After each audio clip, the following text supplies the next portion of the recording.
Welcome to anyone who's decided to tune into what is the first of our Question Lab 42 weekly shows, where Nicole and I are going to explore all manner of different topics.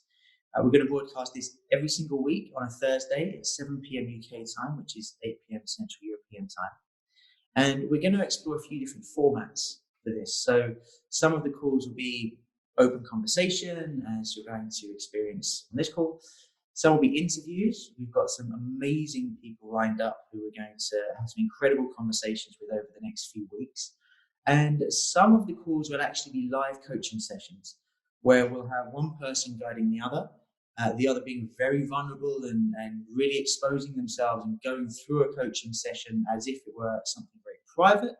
And the reason for this is it's going to hopefully add a bit of value to anybody watching it. They can either go through the coaching themselves or just sit back and watch for enjoyment purposes.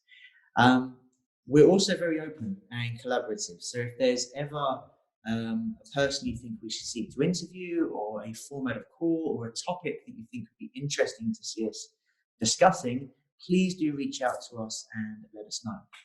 Now, we are broadcasting this on a watch party in Facebook. So we're also not live right now, but we're below in the comments asking any questions that you have. So please do feel free to speak up if you have anything to ask. So the topic for today is how we broke all of the rules to create a business that we love. Obviously, that business being Question Lab 42. And this has been it's cliche to say a roller coaster journey, but it is completely a roller coaster journey. Maybe like a canoe going on the rapids, if we want a different metaphor for that. But it's been a journey at breakneck speed some of the time, and it's felt like we've been stuck in the mud other times. But one of the consistent things that's happened throughout the course of this journey is that we have consistently broken the rules. Not from like an anarchist perspective, and we'll go into a bit more about what we mean when we come to talking about breaking the rules a bit later on, but just trying to break convention and conformity in order to follow our hearts. But before we go too deeply into that, it's probably useful to give a bit of background on Nicole and I. And I think a nice place to start with that is actually how we first met each other and how the kind of meetings unfolded into working with each other. And Nicole, I actually much prefer the way you tell this story from your perspective. So if you feel comfortable to, please share. What was it like when we met each other, and how did that happen? It was interesting because for me, it was kind of the very first rule that I broke. I was on Facebook. I was quite frustrated, getting desperate to get my coaching business, to step up to the next level. And I was pretty much in a situation where it was either, make it or break it. And I saw an ad and this thing on Facebook, and I watched the videos that were being proposed, and in the end, there was a sales call that was suggested. And for once, I just decided to go ahead and accept the proposition to take the sales call. Something I never, ever, ever do. And who was at the other end of the sales call? You. So that's how we met, on a sales call. And we only had 2 sales calls, really. And I bought the marketing program, which then sent me to Warsaw. But that was how we met. And then we didn't have any contacts for about a year until we just happened to bump into each other in Warsaw a year later.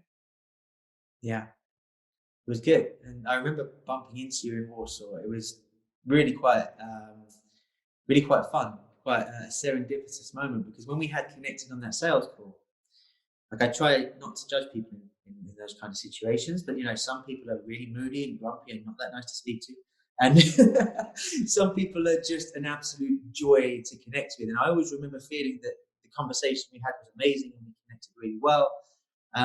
So then when we did bump into each other in Warsaw, it was really quite fun. And the way that happened, if you recall, is I was going to do some work with the marketing company who were running the program that Nicole had signed up for. And they had actually started to pay her to give workshops to their teams, like team building workshops. And I just turned up at the hotel to do my work with the company and stumbled into this room without knocking on the door and walked into the middle of one of Nicole's workshops. And the first thing that I was struck with was she had this low-cut top at the back and she had this amazing tattoo in the middle of her back. And the first thing I said when she turned around, I was like, "Oh, it's you. Your tattoo is amazing." You must have thought, "Who is this nutter?" But yeah, it was really nice. And then we shared a few glasses of wine in the hotel bar and a few different occasions over the coming days. And I don't know if you'd agree, but there was a lot of shared values in those opening conversations. There was a lot of synergy, wasn't there? For me, it was kind of like bumping into an old friend that I hadn't seen for a long time and picking up from somewhere. But you know, I don't know. That was just the feeling. We just really hit it off and chatted. It seemed like hours and hours into the night every night. But no, it was cool. Yeah, no, it was, and I think that this is where we connected on many different levels. But this is one of the levels we connected on here was this. How do I put this? It's not like this love for breaking the rules, but this feeling of discomfort when rules are just imposed, or when we feel like we're just picking up the rules of society or something like this, and there's not a great deal of thought behind it. We just kind of fall into an action because those are the rules, and that's what people should do. And it's probably a good point to talk about rules, actually, in this moment, because I think some rules are really important. Like, don't drive through red lights. It's a pretty good rule. That could lead to some danger. But other rules, which are just, again, about conforming with a certain set of behaviors, are not always that useful. Again, don't get me wrong, if we walk into somebody's house and it's their rule that you take your shoes off before you walk around the house, it's respectful to follow that rule. But we were talking more about the rules around business and around marketing and the way you have to present yourself. And one of the things that we really connected with early on was the fact that a lot of sales and marketing in the social media age is designed to present a false image of you in order to make you appealing for someone to spend money with you. This inauthentic presentation of what you are. And not only does it lead the potential customer up the garden path thinking they're working with a certain type of person when in fact they're not, but for you never really feel great in your business. And this is one thing that we just didn't really get on with. It made us feel, quite uncomfortable.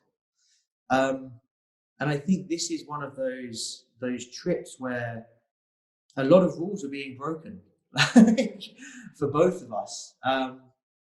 I mean, what was your perception of that? Did you just see me when I was talking about breaking rules in that moment? Did you just see me as being some little troublemaking anarchist, or was that synergy? Did you feel it as well in the same way that I did? No, I mean, one of the reasons that I was on this whole journey in this marketing program was because I'd always resisted the whole marketing approach because it felt so unauthentic, and I resisted the idea that you have to follow these marketing rules to be able to be successful. And I'd resisted them for a long time. And when I came to do this program, I felt it was a bit closer to what I hoped, marketing could be like in an ideal world. And so for me, no, that was like finally somebody I could talk to who shared the same values. Like, because every time I talked about marketing and being authentic, it was always the same response that came back, which was, no, that's not going to work. And I get, but I don't want to, do things just because that's how you're supposed to present them. Yeah. So no, it was totally, best conversations I'd had in a long time. Yeah, no, I felt exactly the same. And the funny thing is, you going back to you breaking your rule of buying on Facebook. Had you not broken the rule of buying on Facebook, we wouldn't have had this big conversation about rule breaking. Yeah, which is funny. Polarized you to rule breaking. Yeah, and I kind of gave into, by breaking my rule, I gave into, the standard, which is kind of funny as well. And I love paradoxes, but that's the big paradox, isn't it? That for once I gave in and actually bought what I resisted buying because I didn't believe in it. And even if, that journey, well, it led somewhere else, but it led to this. And, so it was worth it, even if, on a marketing perspective, I still didn't follow the rules. even after I committed to this big program, but it led to this, so it was worth it. This is it, and I mean that trip was hugely about rule breaking, because when I came into that that Warsaw trip for me, where we met each other again, um, I had been going through something in my life which is really, really tough. Like my home life was kind of falling apart in many different ways. My business had started to stagnate because again I'd been pulled into doing things that were just about generating revenue and just about making money. And that way of being was good when I was younger and working in the city. I was very much tuned into that. But this was a period in my life where I'd kind of woken up to the falseness of just chasing money. Um, so then when I'd been pulled back into that way of being, it was completely incongruent. And I was questioning like absolutely everything. And, one of my rules, let's say, was about how much I exposed myself. And I would always keep my guard up and not allow my vulnerability to show. And this was in like every situation, in business, with mentors, in personal relationships. And if I think now, it probably goes back to when I was like 20 and I had my heart broken for the first time, and I told myself I would never let that happen again, and put my defenses up like this. But there was one evening on that trip, you and I had had a couple of really amazing conversations, and I'd been inspired again, really, really inspired again. And that light inside was shining again. And I'd gone back to my Airbnb in the middle of Warsaw, and I had a conversation with some of my business partners. Now, at this moment, I was feeling like I was in the victim mentality because of the stuff that was going on at home, various different breaking downs of my business, having to do work that I didn't really feel was congruent with my journey. And then I had this amazing conversation with you, which just served to really shine a light on how out of balance everything else was. And then in the Airbnb that evening, I had a video call with some business partners in a project. And I really felt like in that conversation, I felt like I was rejected. Now, if I have a look back at that conversation, I really wasn't. These were people that were just speaking their truth. But because it wasn't what I wanted to hear and I was already in this victim mentality, like it took me to level 10 victim. And I remember I ended this call and I felt like I could cry. And, I was so close, but it was like tears of anger and frustration and despair. And I just hit this wall like this. And I sat for about 20 minutes in just apathy, just the feeling of I have no energy to do anything. I don't even have the energy to brush my teeth before bed this evening, let alone get up and try and be creative or inspirational. And I don't know what it was. It was about hitting rock bottom in that moment, because that really did represent rock bottom for me. I felt like I had no one. Something then sparked inside of me, like this explosion of warrior energy came out, where in which I kind of sat back and thought, you know what, this is absolutely ridiculous. This isn't me, but this warrior energy came from a different place. And I don't know where it came from, but I then pulled out the laptop and I just started writing. And in the next few hours, I wrote like 13 different articles. And each one was from the position of asking questions about things that I was genuinely lost with. Now, these articles, when I first wrote them, they were never meant to be anything other than my journal. But as I completed them, it didn't feel complete, sort of thing. Because when you write in your journal, if you're the only one that sees it, you can BS yourself. You can tell yourself anything you want to tell yourself. There's no one to call you out on your crap. And in that moment, I thought, I need someone to call me out on my crap, basically. So I created a Facebook page and, created a space for questions, which was basically just, like I say, a Facebook page designed that I could write these question-based articles, questions that I felt other people may be having and frustrations they may be having, and post them into there. And they're incredibly vulnerable. Some of these articles that I put out in the public are about being bullied, about questioning the aspects of monogamy, questioning whether I should still be in my relationship, and what is friendship, and all these really deep questions, and as I was writing it, like there was a release, but as I was publishing it, into the page, it was like, oh, it was just I was giving it up. I still had these questions. I didn't know the answers, but I wasn't trying to own them and hold all of this confusion into myself. It's like I released it into the ether. And for me, that was a massive breaking of a personal rule, like a huge breaking of a personal rule. Don't be vulnerable in public. Don't show your emotions. That's not what you should do. That's not what men do. That's not what we do. And all that's crap. and the funny thing is that if we look back at your first broken rule of buying on Facebook, this led you into this amazing situation where you're having this conversation with somebody that felt just different to the other conversations you've been having. And then it was the same for me. As soon as I broke that rule about vulnerability, like not only did amazing people start reaching out and connecting to me, which we'll touch on a bit more in a moment, but I just released it. Like I wasn't trying to keep it all bottled up inside.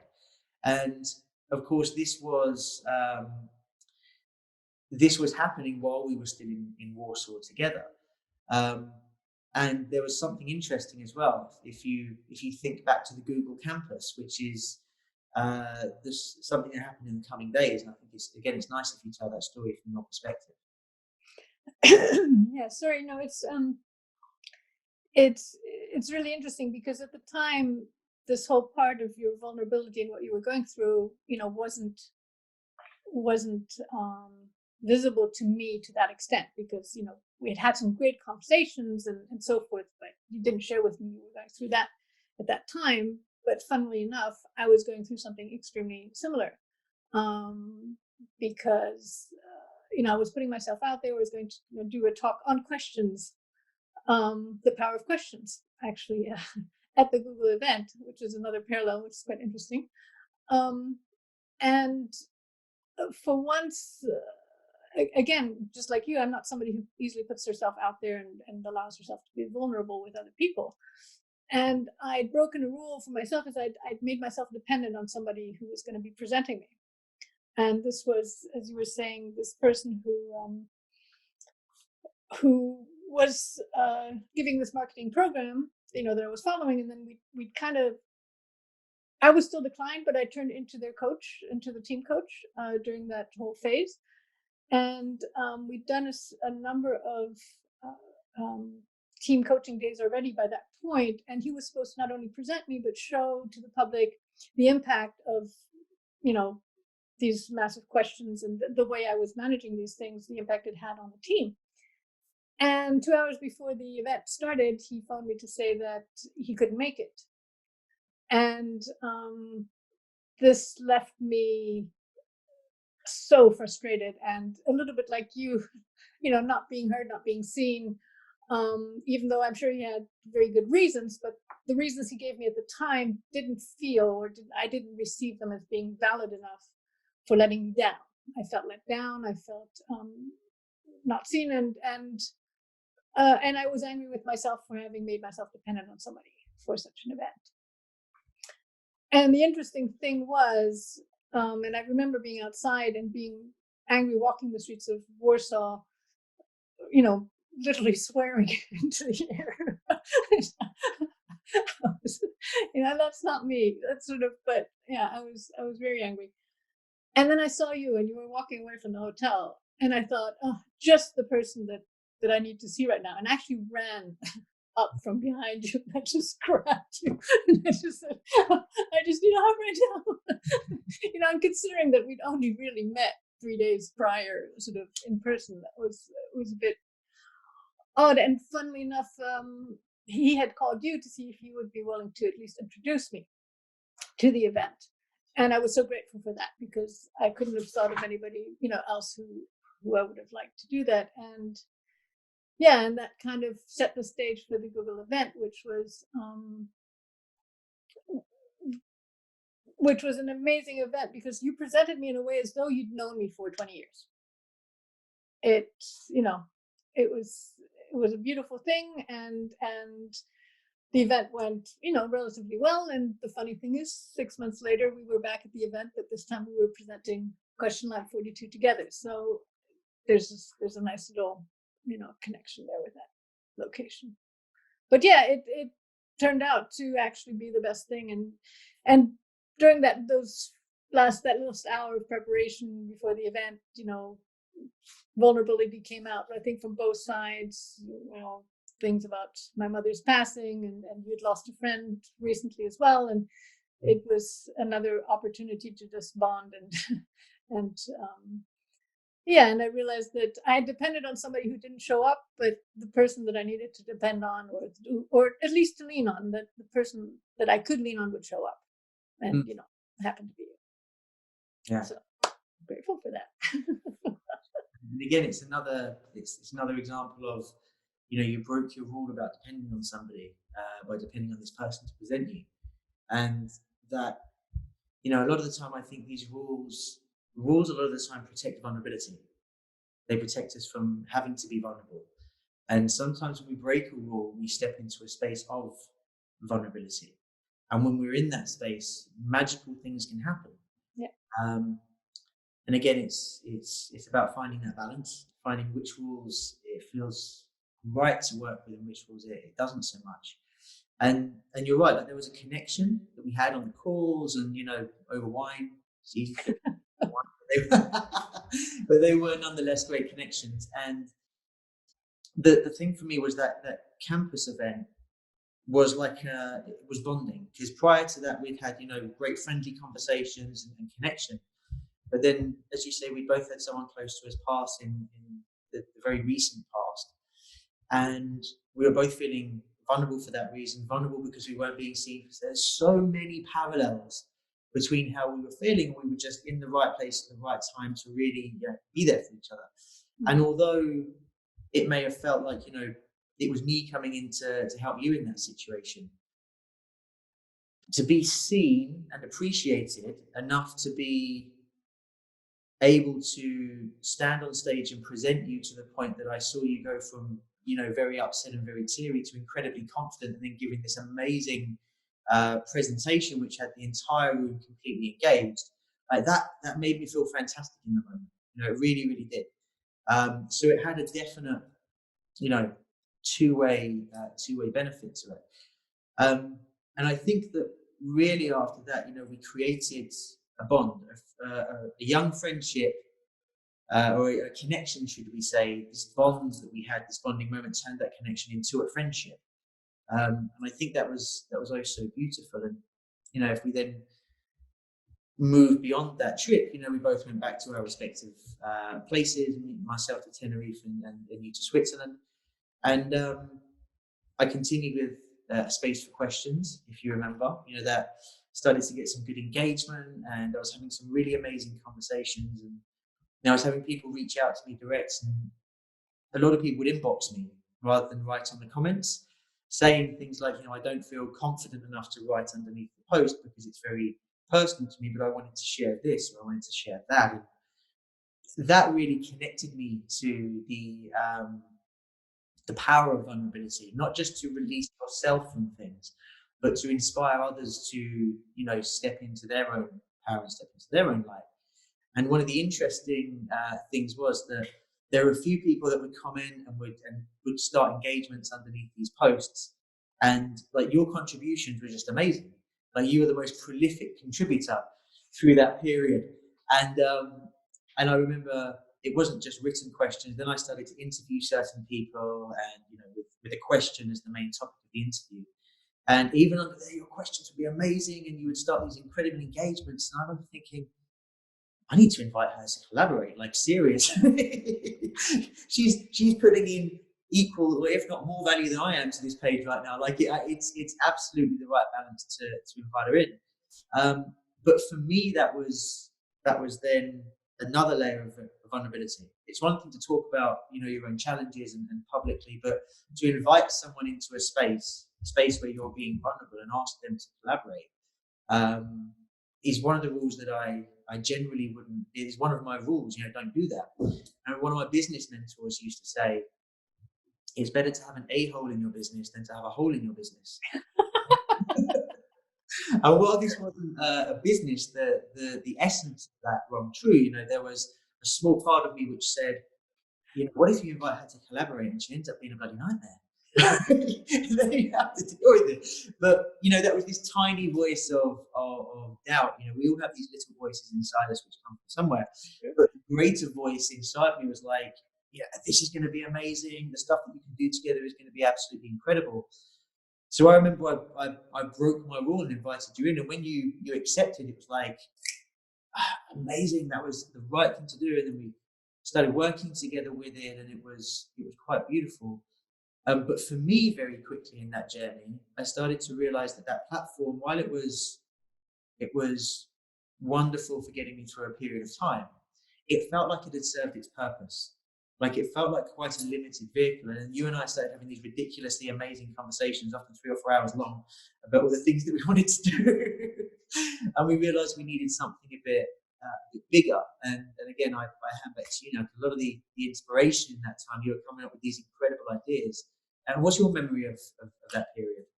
Well, I remember as I left Warsaw, I was trying to think about, okay, what do I want to do with my business now? Again, I was in another phase of reinventing myself, and this whole question thing, and your space for question, and my talk on questions, and questions were getting a bigger thing for me. So the name Question Lab 42 came up. And I knew, okay, this needs to, again, transformation. We need to start something not new, but something different. And I also knew that, even though I didn't know what that was going to look like, I knew that you were going to be part of it somehow. I knew that this needed to be a bigger platform. This needed to be a business. And I didn't know what role you wanted to play, or ready, or were willing to play. I kind of felt a bit shy about inviting you in. I was trying to see, okay, do you see something you'd like to contribute here? But in my heart, I did hope that it would end up being a partnership. And yeah, I was seeing us going on tour. Now, not tour like a big, rock group or anything like that, but sort of touring different cities in Europe where we might be having chats in these bars or something with people, and where we're engaging conversation, and maybe getting some music in there, and just something connecting with people, it not being about us, it being about them. And because we both like the whole gaming world, not gaming as in online gaming, but gamification, turning life into a game, turning things into a game. We had so many incredible conversations about creating games out of our ideas. And I remember there were days even where we'd have a thought, and I had the feeling the thought was running away faster than we could grasp it, and it was just taking flight of its own. It was like, we gotta hang on, I haven't completely fully understood what that idea was. And it was just crazy stuff. And yeah, we had to try and come back to reality and say, okay, well, what can we do now? But there was so much exploration, so much just not putting any limits to anything. I remember we were saying, we weren't ever having conversations where we were saying, yeah, but that's not possible, because the impossibility word was never there. And so it was amazing. It was a lot of fun, but also it was a terrain for getting lost. We just knew we wanted to do something together. What that was going to be and look like was kind of, the world was huge. Yeah, I do remember some of these. We would talk, and we would kind of find a thread of an idea, and then we'd follow the thread. We'd realize that we're an hour and a half into this tangent, and we'd need a team of 50 people and a half a budget to deliver this idea. We're like, okay, maybe for the future. So let's put this here. We know that's a potential, but we've probably let's establish some sort of timeline. What can we do right now? But there was never this feeling of that isn't possible. Just we have to wait for other things to unfold before we can get to that stage.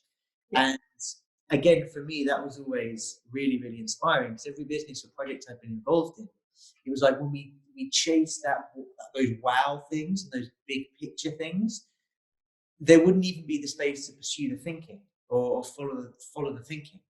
It would be, how can we make money now? How can we generate revenue now? How can we and going into all these left brain business type conversations, which just limit that creative explosion of inspiration, which comes through when you are just being in your unlimited brilliance. And we shared that space really, really nicely. And for me, what kept coming through in this moment, which we referenced earlier, was this good dislike for traditional marketing again.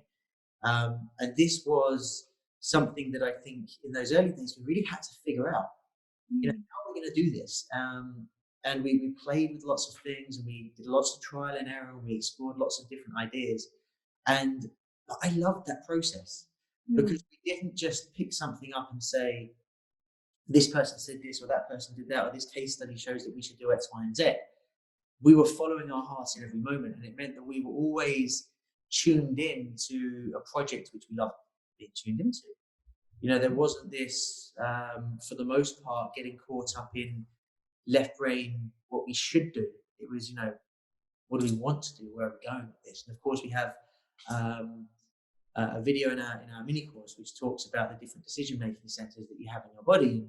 And, for us, we were very much following the heart throughout, which still is, I think, a beautiful way to create a platform. But again, we talk about broken rules. Because in this moment, the project and, a Facebook page and just a shared kind of interest turned into an actual business. And again, we didn't follow the normal rules of setting up a business. We didn't sit down and establish a shareholders agreement and and this, that, and the other. We just attacked what we love doing the most. But the funny thing is, and I don't know about you, I was never worried or concerned. Like, there was never a moment of thinking, am I doing the right thing? Is this going to work? It didn't even go down that train of thought. No, I mean, it's almost as if there was a voice that every once in a while came in to check in, but it wasn't my voice. It was like that external voice, that social voicing. Because we'd been breaking so many rules, and we're going to look later on into the challenges that we did face, and when things could have gone very, very wrong. And so during these phases, sometimes the voice would come and say, what are you doing?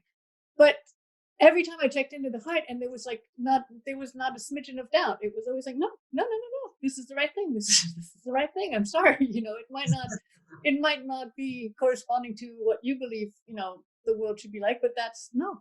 And so no, there was never a doubt, never, ever.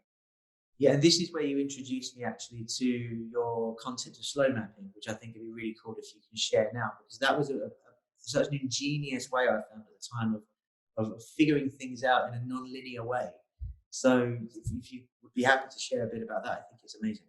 Well, the slow mapping process, and we're going to do a coaching call on it. We're actually, I'm going to take you and other people through it, and I don't remember when it's scheduled for, but sometime in the next month, I think. But yeah, it really is just a principle of getting out of your head and using pencil and paper to really very, very slowly understand one idea, one way of feeling about something before you move on to the next. So it's not about making lists or thinking about, trying to put stuff down. It's really a way to connect to something very profound.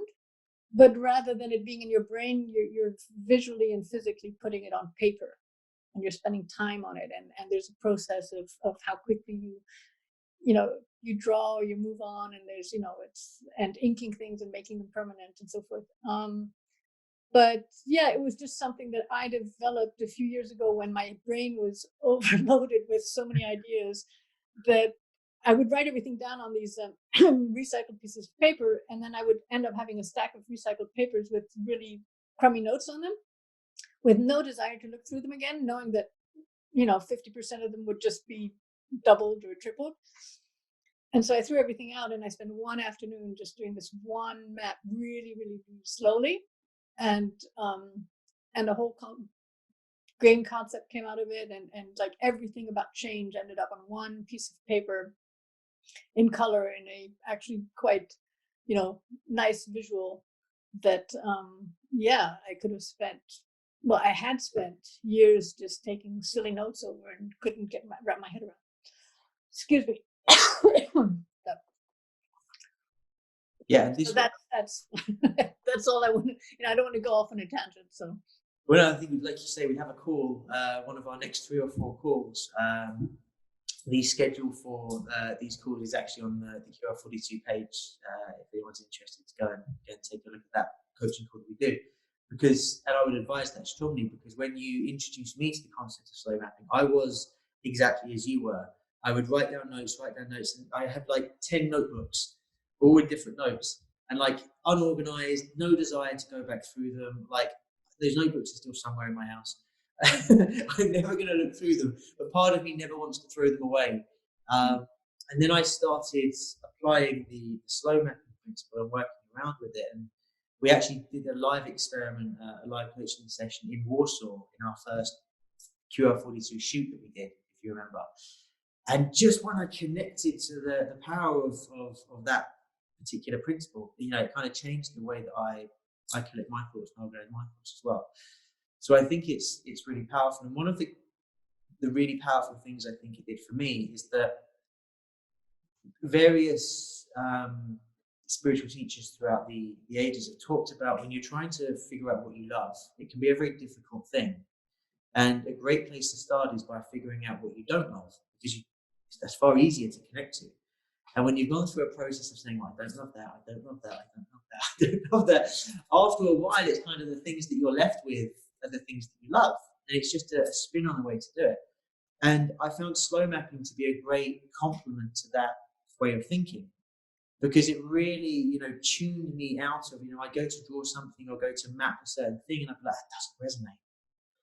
And had I just been making a note, I could have easily written that down, because when you write something down in a notebook, it's a second of squiffy writing and there's not much thought into it. But when you're actually connecting to it in the slow mapping technique in that way, it doesn't feel authentic to actually put something in there that you really, really don't love. Yeah, because there's a principle I apply, which is, don't ink it if it doesn't ring true. So even if, with a pencil, which is the first step, but it's, as you remember, we don't pencil everything out. We only pencil the first thing out, first, and until you're fully connected to that first thing and you put it down in ink before knowing what's going to come afterwards.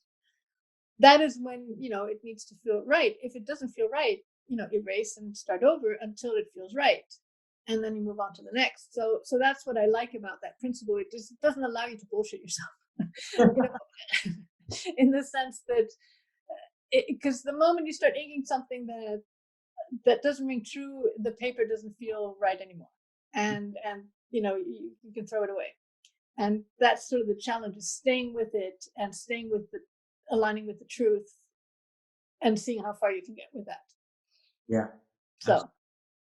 yeah, it really does have that. It really does have that impact as well. And I think that this, the way that we were making decisions at that time, the following of the heart and doing what feels right, we were breaking rules in many different things that we did, not just the planning of the business and the way we were trying to present ourselves, but we did, over the course of that first year, I think 3 different film shoots, a week in Warsaw, a week in Tenerife, and a week in London, where we were shooting different pieces of content for the membership site and everything else. And I remember we were working with a filming team who were more used to working with people who are very meticulous and organized and have every single step of what they wanted to do on camera scripted out.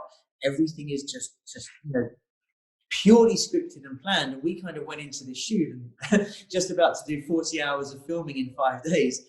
And they said, so what's the plan? And we're like, we have no plan. We have some topics.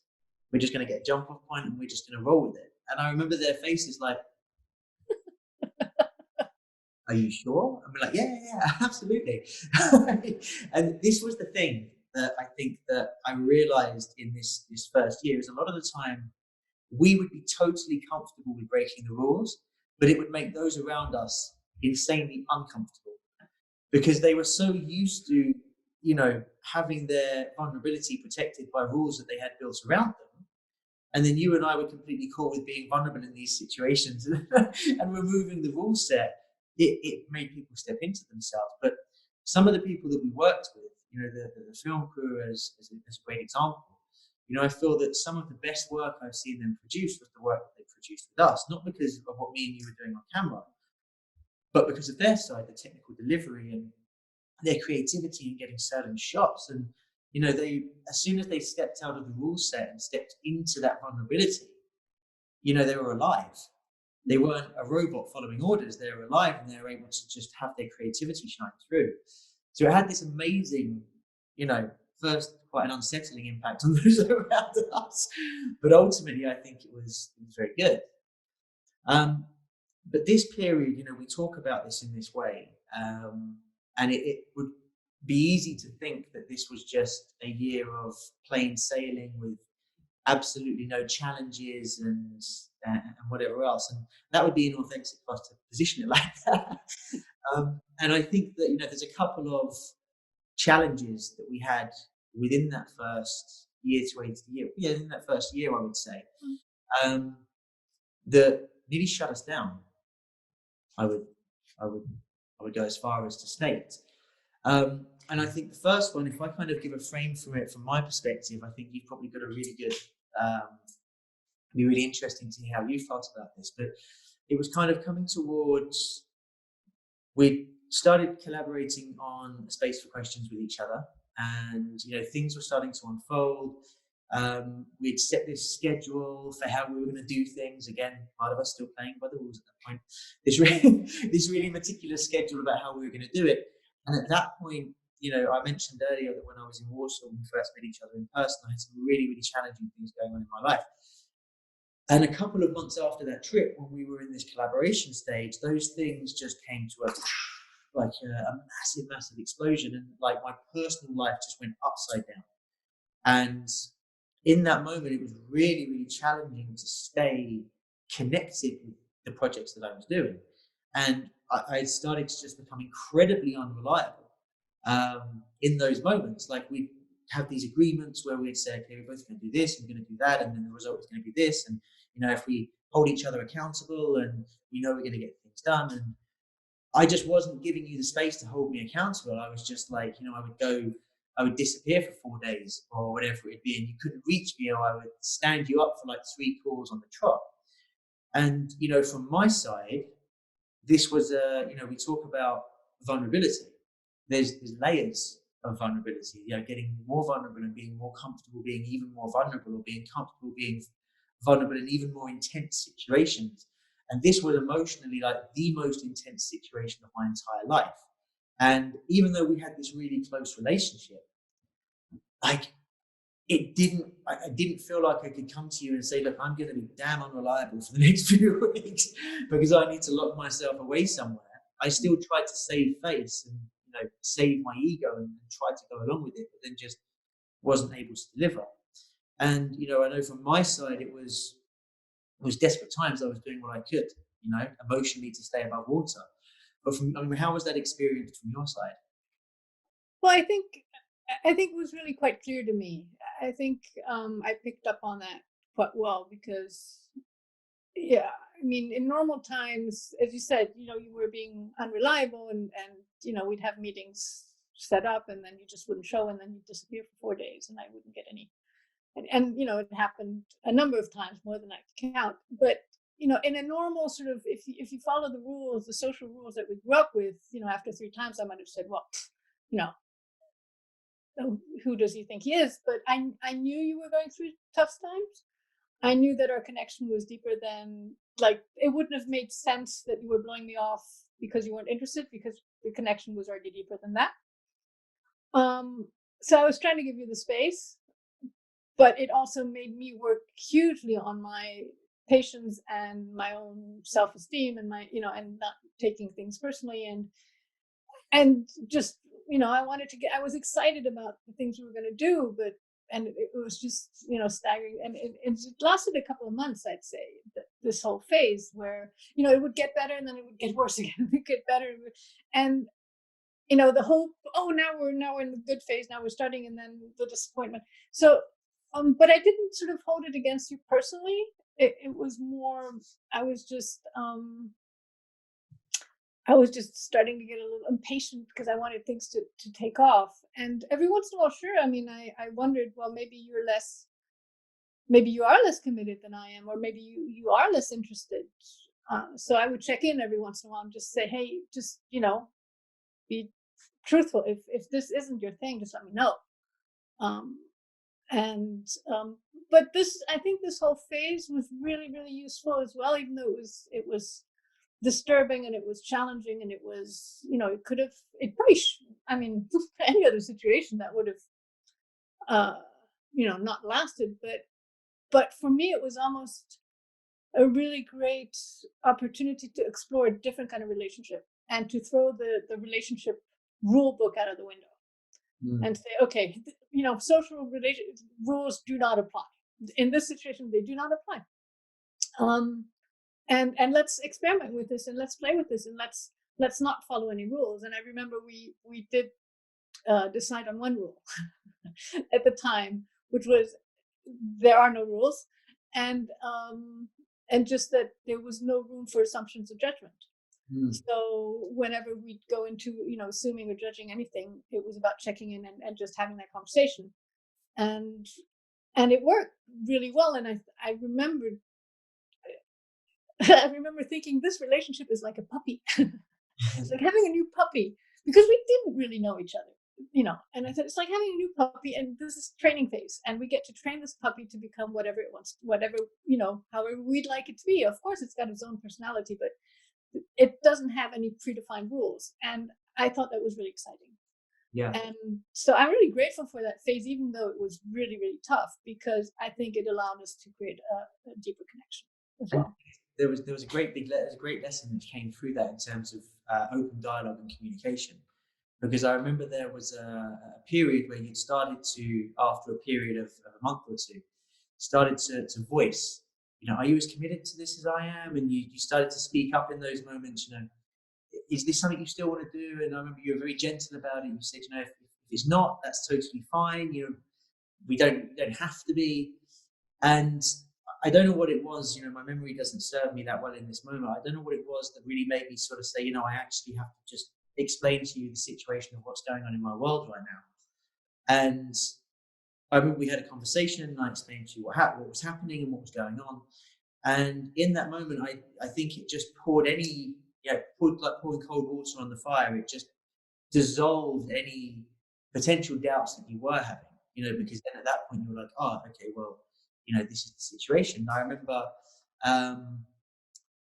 we were still working a lot with Space for Questions at that time, because I remember you picked up the mantle and started, putting more posts out there and taking ownership of that a bit more while I was kind of absent. And for me, there was this big lesson again about open dialogue and willingness to be vulnerable when it counts. Because had I very early on said to you, this has just happened, I don't know how it's going to leave me. Some days I feel great. Some days I feel the opposite, and I kind of can't predict it till I get there. So with the best will in the world, we can schedule stuff. But there may be a day when I just need to, take some time for myself. And it's beautiful that it didn't happen so quickly, because sometimes going through that period of frustration is a wonderful tool to being able to then get to a stage where you realize by comparison, the better solution and how much more valid and powerful it is. And I remember after I did share with you in that moment, it felt like there was a complete dissolving of that frustration, but it also felt there was a deep bonding connection, because then I'd shared with you something that, was very, very personal, and your reaction was very much to hold the space and to be understanding, and expectation just seemed to be removed in that moment. So it was very beautiful. And again, had there been less of a connection or a bond there, and had we not had the whole conversations about breaking the rules of conformity, then from both sides, from yourself after the third visitation of this frustration, it could have been easy to say, oh, he's not interested, neither am I putting my energy. And from my side, it could have been easier, had we not had a connection, just to turn around and say, yeah, do you know what, I'm not interested. Like, easier than actually stepping into my vulnerability and saying, no, I really, really am still into this. However, I'm having these problems at the moment. And I think that, again, we're talking about breaking rules. By this point, I talked about earlier on connecting to vulnerability, and this was a new layer of vulnerability for me. And in owning it and in breaking the rule that I had around that, it created this far nicer landscape afterwards, which was really quite beautiful. And if we look at how we unfolded after that, that was before we did any film shoots or before we did anything of that nature. And then when we started to connect on these shoots, like there was just this deeper understanding, this deeper empathy for each other, which I felt was beautiful. But there was also a second time, I think, when we had in that year, when there was another moment where things could have potentially fallen apart. And this was where we'd been going through a trial and error period for a year. Does this work? Does that work? We change this. What do we love doing? And we're doing all of these different things. And it's like anything in life. Like you can just get sucked into the illusion of nonsense, can't you? And after a year, I think we both got sucked into the illusion of, no, we should be doing this a certain way. Mm-hmm. And I know that it was towards the end of sort of summer to winter of 2019, I would say, we kind of got pulled into the situation of, okay, so what should we do to start making money? What should we do here to increase the revenue into the business? And we started having all of these conversations, which lived in the left brain, which were not about our heart, which were pulling us away from what we wanted to do. And, I know my experience from that period was that my inspiration started to drop. And inspiration is something which comes from somewhere else and just drives you forward. And, motivation by comparison is something that you have to create yourself, and you have to fuel it with your own willpower. So when the inspiration dried up, because we were then not following our hearts anymore, and it had to be about motivation, it started to become almost exhausting. We're talking about this, we're talking about that, and, I don't really want to be doing that, but, we should do. We started to fall into the should trap. Yeah. And this was I think the second maybe rocky period of that time, albeit for different reasons. But again, I think it's similar in so much as we got pulled into a trap of conforming to certain rules. We're getting pulled into it. Well, and I think then the interesting thing is that at that time, we were both presented with opportunities elsewhere. That were, financially more interesting and so forth. And even, and it's really interesting how the parallel of those two things were, because on one hand, they were really, really challenging. And there was part of it that was not attractive at all in terms of, I think, maybe our role to play. But then there was this other side to it, which was the fun of the challenge, because the bar was really high. And as we love challenges, it's like, oh, okay, this might not be fun, but it's a wonderful place to test myself. And so we both got pulled into these things. And it's interesting how, I don't think either of us were particularly happy, but what I was observing from the outside was I was starting to see you identify as them. You would talk about we, but when you would talk about we, it was you in that business. It was not we in our business. And you were spending more and more hours doing that. And then at one point, he told me, oh, by the way, I'm going to be doing, 30 hours a week for this thing. And the more you were working on this, even though you kept telling me, no, but, question 942, this is where my heart lies. I thought, yeah, but there's no more space for this. Like, if you're going to be doing 30 hours for this, with everything we've put into this up to now, how are we going to make that work on even if you're working 50, 60 hours a week? And I just sort of thought, okay, so, is this the beginning of the end of this? Or is this just a phase we need to go through? And I knew your heart was in it, and I knew my heart was in it, and it didn't change anything for me in terms of our relationship. It just made me wonder where this was going. But I thought, okay, it has to run its course. I can't influence that. But the interesting thing is what needed to happen happened. Yeah, absolutely. And from my side, it's such an accurate thing that you say, because from my side, I was offered a position to become managing director of an international company, and it played on two things within me. It played on the a play for significance, which is definitely still somewhere in there. When I used to have my job in the city, it was all about significance and three-piece suits and, a pen that's more expensive than most cars I had in my youth. And, all this sort of nonsense. I call it nonsense now. If that's still your bag, then I'm not insulting you. Just from in my world, it feels nonsensical to me now. So that used to be a very big part within me, and over the last few years, that's kind of dissipated significantly. But this role, and being approached to step into that role by somebody who I found to be incredibly inspiring, was just this massive, like, wow moment. It's again the acknowledgement, and somebody who's built a business over 20 years wants you to come in and be such an important part of that organization. There was a huge play there. And then, of course, on the other side, it's I have a family.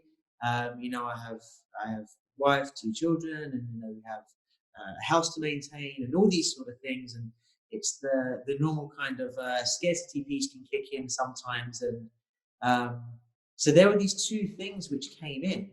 But again, both of those, the significance piece is like this program that's installed somewhere in the subconscious, which just keeps coming up.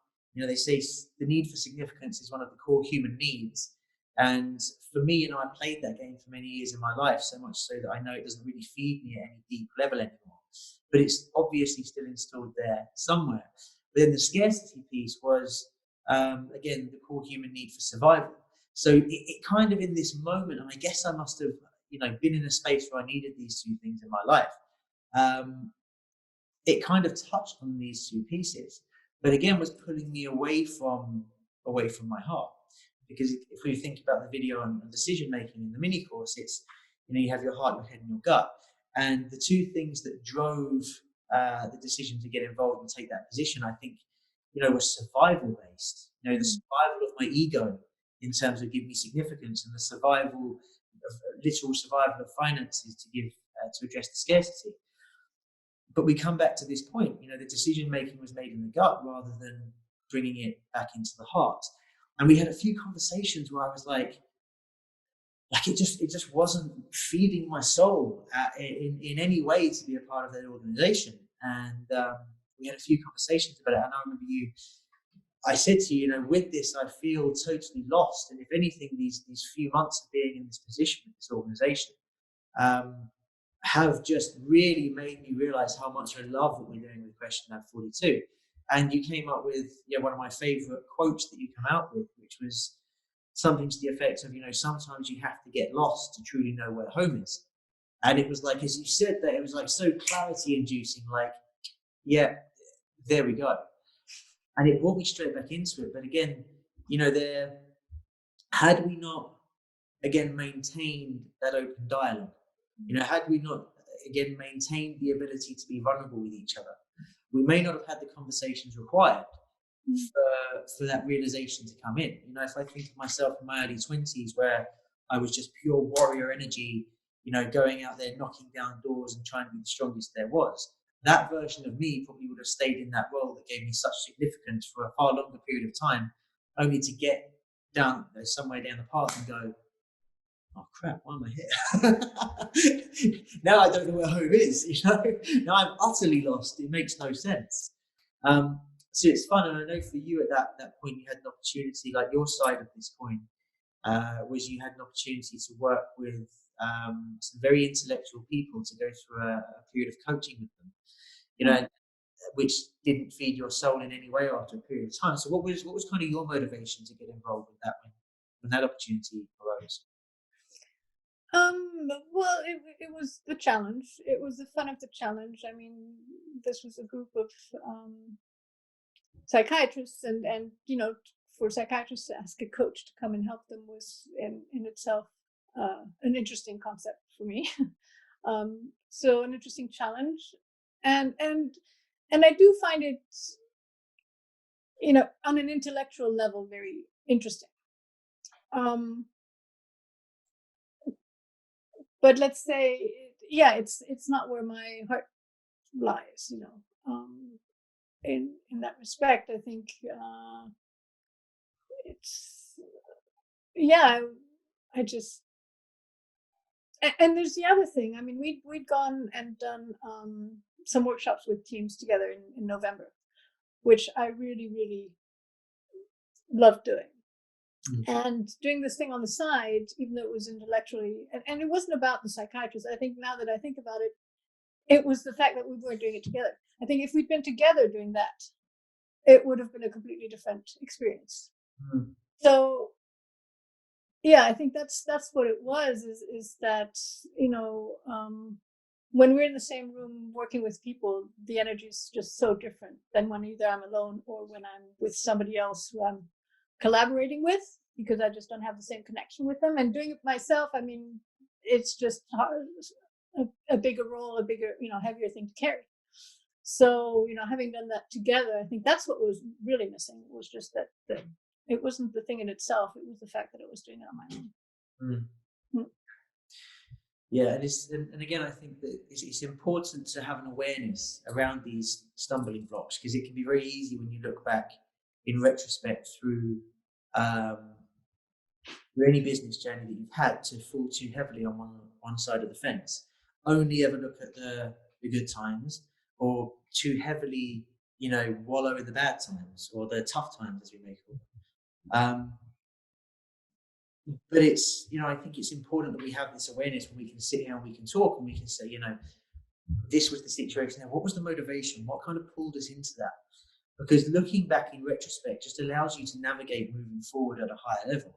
And if I think about, where we want this journey to take us, or from my perspective, at least where I want this journey to take us, I have thoughts in my mind. When you were here in Tenerife a few weeks ago, we had the flip chart out in the next room, and we were planning, like a 10-year vision, and, just really to kind of get excited about the bigger picture of things. But for me, I'm not fixed with any one thing. There's a level of surrender and resistance, and surrendering the resistance, of just letting go. Letting go and flowing with the river. Because if I look at any times when we've tried to be too rigid about things, we've generally gone off track or gone off on a tangent somewhere. And, it's not to say not having anything organized or planned, because, if we look at, our social media releases, for example, we have a meticulous plan organized, and, that plan is there not as a limitation to us, but it's because we know that, we like the freedom to flow. And if we're having to sit there and post something every single day, then it doesn't work for us. So to do it in advance makes sense, or to schedule these weekly calls. And I think that is just, again, following what we love doing. We love communicating, we love exploring, we love experimenting, we love doing our work, and, guiding others to do their work. And so while there is structure and planning around it, it's structure and planning around our heart's desire. The motivation for the structure and planning is far more pure than it would be if we were thinking, okay, what sequence can we enact for the next 3 months, which is going to make us most profitable? Yeah, and I think, with the current situation anyway, and this is another thing it's teaching us, which is beautiful, is that, you can have a plan. And we have, like you said, when I was in Tenerife, we made some plans and about retreats and, working with companies. And we know now, well, there's no use planning a retreat right now because we don't know if people will be able to travel. And there's no use planning team events because, nobody's going to be gathering. But it doesn't, and it's going to be the least of people's focus right now, and rightly so. But we love a challenge, and it's not about the format and sticking to exactly one way of doing things, because we're not here to try and impose any kind of thought process or any thinking. We're just here to help people transform. And if that's going to be online, then it's going to be online, because that's just the way the world works at the moment. And if that's how we can help, then that's great. If it's through mini courses or through our membership site where people can watch conversations or explore and experiment with stuff, then that's great. And if it's through coaching online, and whatever will present itself, and we don't know what it's gonna what's gonna present itself otherwise. For me, the main thing really is just to be there, be available, transform, and do things together, because we just like the synergy, and it's a lot of fun. And explore. And other than that, just surrender to whatever, the world is willing to need from us, want from us. And, that's going to be fun. Yeah, it is. And like, as I hear you talking, it makes me think of an interview that we have in a few weeks' time. April 16th, I think, with Rory Kilmartin, talking about power dynamics and archetypal energies. And, this may mean something to some and not to others, but as we talk about the way that we see this working, because we understand our archetypes, we understand that we're both magicians, and we love this kind of unfolding of it. So as you were saying that, I was thinking there may be some sovereigns out there thinking, oh, that sounds like a crazy way to work. But again, this is something I love about being in this space and doing this work. It's the deeper the understanding you have of yourself, the more you can create situations in your life which feed you and are perfect for you, and make your heart sing. And I think that's definitely what we're creating here.